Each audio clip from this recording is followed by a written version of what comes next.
Magandang araw po. Ito po si Love Hurts, ang pobreng OFW. Nais ko lang po i-presenta sa inyo ang ating workshop sa ating mga gamit. Ayan. Handa po tayo sa mga gagawin. Basta't dali naman dito at mahirap hindi tayo makapag biyahe ng buwat-buwat na malayo. So ayan. Kita nyo po yan. Ayan po yung mga gamit natin. Ayan. Ang tester, saan yan? Mga tools. Mga gamit sa aircon. Yan.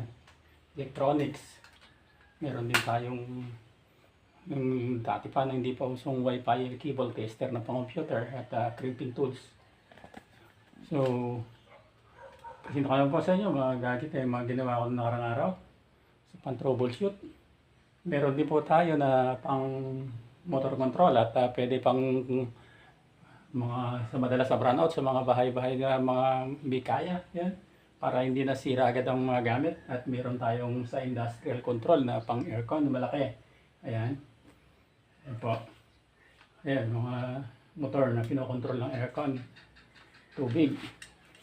So, ito din po ating yan, compressor. May bari na tayo na beach drill. Mga welding machine natin. Ayan. Nakabalot po, welding machine. May tatlo tayong welding machine. Portable. Ayan. Magmimig tayo ng maliit. Ayan.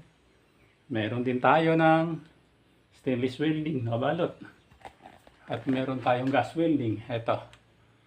Ayan po yung gas welding natin. Ito. Meron din po tayo mga stocks na prion para sa magpapagawa. Ayan po, mga stocks tayong prion. Po. Ayan, so, ayan po.